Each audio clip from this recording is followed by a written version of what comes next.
السلام عليكم ورحمه الله وبركاته. اهلا بكم في فيديو جديد مع احسن كشري في مصر بين قوسين اسكندريه مع احمد الشريف. في ظل بقى غلاء وارتفاع الاسعار وبعد غياب اكتر من شهر قررت ارجع بقى بمقارنه جامده جدا وفي نفس الوقت تبقى رخيصه شويه. جبت النهارده 5 من اشهر مطاعم الكشري في اسكندريه وهنقارن بينهم بقى طبعا من حيث الكميه والطعم والسعر والباكج كمان. من غير بقى كلام كتير نبدا باول واحد معانا وهو كشري مصراوي بسعر 22 جنيه، صلصه والكشري ودقه وشطه ومعلقه. طبعا عشان المساواه انا جبت من كل المطاعم الحجم الصغير خالص، اصغر حاجه عندهم ده عند مصراوي اصغر حاجه عامل 22 جنيه. نفتح كده ونشوف مبدئيا كده من حيث التقفيل، فالتقفيل تمام، مفيش اي حاجه مسربه في الكيس، مفيش اي حاجه. الصلصه جايه سخنه، دليفري تمام. طبعا كده من غير الصلصه. مكرونه طبعا وعدس وبصل، حمص خفيف. مش شايف لسه فيها رز خالص او من تحت تقريبا. انا دلوقتي مش شايف اي رز.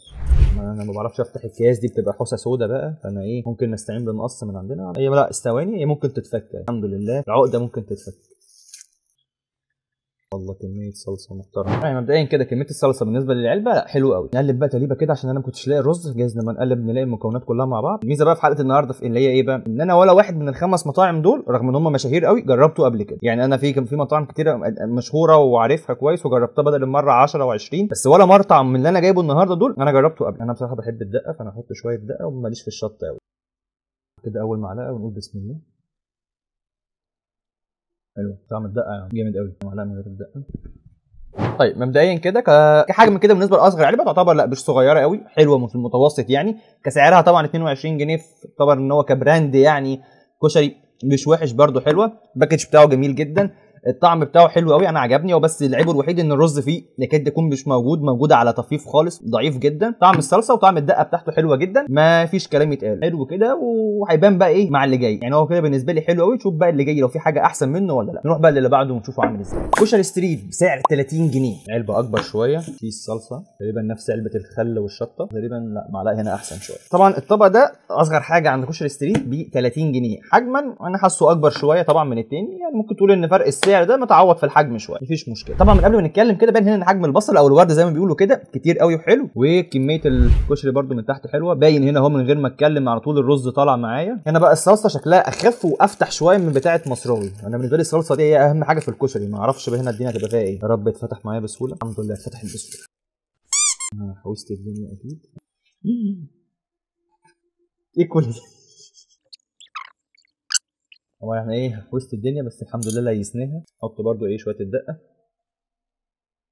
طبعا هنا برضو الصلصه زي ما شفتوا كده خف خالص، بس كميتها حلوه يعني. خد اول معلقه كده ونقول بسم الله.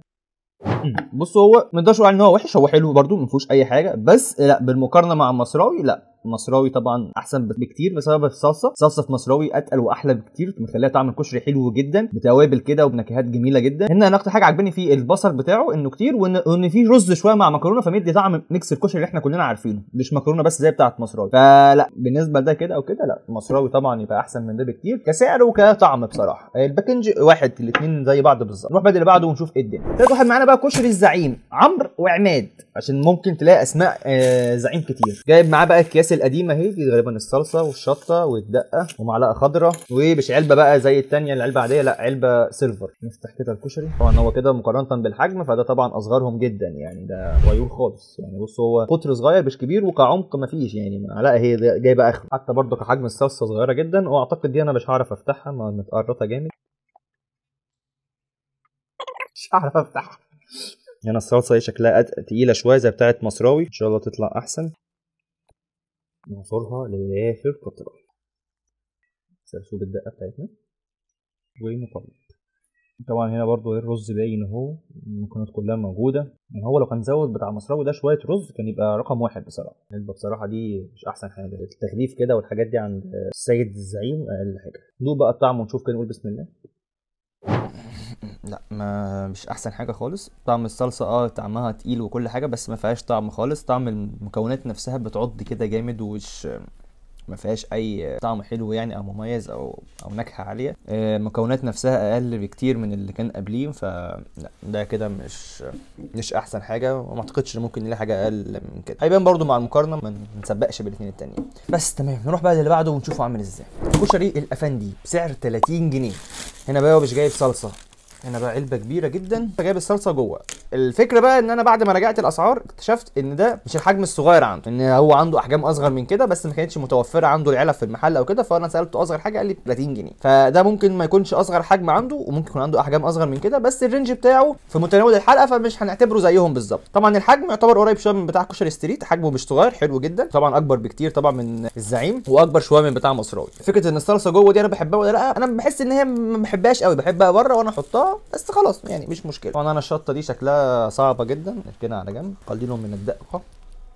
جودة المعلقه هنا احسن شويه، ففي الباكنج كده برده يعتبر مش وحش. كميه البصل هنا هي باينه ان هي حلوه جدا، كميه المكرونه والعدس والرز باينين، فلا كمكونات هنا تمام جدا. كميه الصلصه كده حلوه مش وحشه، انا قلبت جامد اهو لسه موجوده برده وباينه قوي. ونقول بسم الله. طعم مختلف رابع، كل واحد فيهم بطعم شكل. اعتقد لو كلت كل واحد فيهم لوحده مش هتحس ان في اختلاف ما بين اي طعم انت عارفه في خيالك قبل كده، بس فعلا في المقارنه هنا انا كل واحد دقته فيهم بطعم مختلف تماما عن اللي قبله.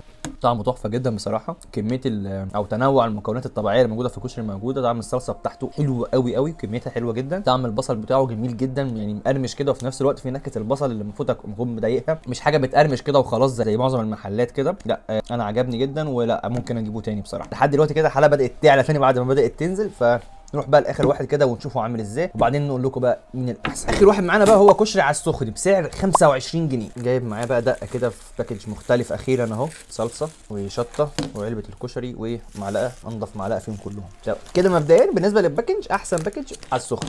خلاص كده هو معلقه جميله جدا واكياس وكده، يعني هو فاضل له يكمل جميله ويعمل الصلصه في علبه زي دول كده، يبقى راجل محترم جدا. طبعا كحجم كشري ده فعلا ده كده صغير خالص، ده اصغر حجم النهارده شفناه في الحلقه كلها، يعني تحسوا كده نفس شكل العلب بتاعت كشري بتاعت زمان، نفس الماتيريال كده بس على نضيف شويه في الحشو يعني. تصدقوا بالله انا حبيت ان تبقى الصلصه في العلبه من كتر ما انا مش عارف افتح الكاس.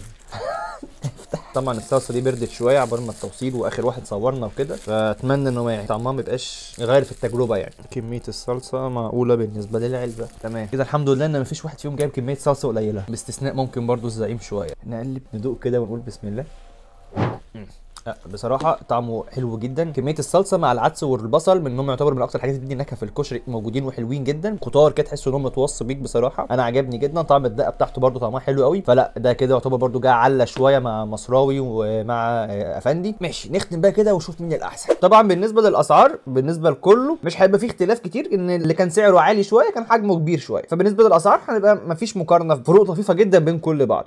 بالنسبه للتغليف او الباكجينج طبعا اقلهم كان الزعيم، باقي كله يعتبر زي بعض، مفيش اختلاف قوي او جوهري بين كله يعني. كان على السخن يعتبر احسنهم شويه. بالنسبه بقى لاهم حاجه وهو الطعم، فطبعا كشري الزعيم لا ما رشحوش خالص بصراحه. كشري ستريت كان معقول، مكوناته كانت حلوه بس الصلصه كانت خفيفه جدا ملهاش طعم خالص، فمخليها طعم او تجربه الاكل بتاعت الكشري نفسها مش احسن حاجه. بعديهم مصراوي طعم الصلصه كان حلو، طعم المكونات كانت حلوه بس ما فيهوش رز تماما، كانك بتاكل مكرونه بس بعدس وبصل وصلصه. طعم الصلصه بتاعته كانت حلوه جدا مش وحش يعني، لا يتجرب ممكن تاني، بس هو لو يظبط موضوع تناغم المكونات معاه هيبقى حلو جدا. على السخن تاني واحد معانا حلو جدا، ما فيهوش اي حاجه وحشه خالص بصراحه. طعم المكونات فيها حلوه جدا، طعم الصلصه بتاعته كويسه جدا، مكتر في المكونات بتاعته عجبني جدا برده، بس الصلصه بتاعته رغم ان طعمها حلو جدا ما تتقارنش برده بصلصه الافندي رقم واحد معانا. طعمه تحفه جدا، طعم البصل بتاعه جميل جدا، طعم الصلصه بتاعته عالميه بصراحه، تناغم كده او في طعم او ميكس كده جميل جدا في الطعم عنده، فاجئني بصراحه. انا ما توقعتش خالص بصراحه ان الافندي يكسب، انا كان ترشيحي انا او كان توقعي انا الشخصي ان ممكن ستريت او مصراوي هم اللي يكسبوا، لا ما توقعتش بصراحه خالص الترتيب ده. بس كده ده كده التقييم انا الشخصي، وده طبعا بناء على تجربتي اللي انا جربتها النهارده، مش شرط طبعا تروح تجرب تلاقي نفس الحاجه او كل حاجه، بس ده بيبقى مقتطف سريع كده من الحاجات. ممكن مثلا لو كان السخن انا اكلته وهو سخن شويه عن كده كان يعجبني اكتر من الافندي او العكس، الله اعلم برضو. وبس كده دي كده كانت حلقتكم النهارده. اتمنى طبعا ان الغياب ده ما يكونش اثر معاكم، طبعا هو طبعا اثر معايا جدا، الغياب ده طبعا كان بسبب حاله وفاه شخص عزيز قوي جدا عليا يعني، فيا ريت طبعا كلنا كده ندعي له بالرحمه وربنا يصبرنا كده يا رب ان شاء الله على فراقه. وبس كده استنوني في حلقات تانية كتير ان شاء الله جايه قريب، واشوفكم بخير. السلام.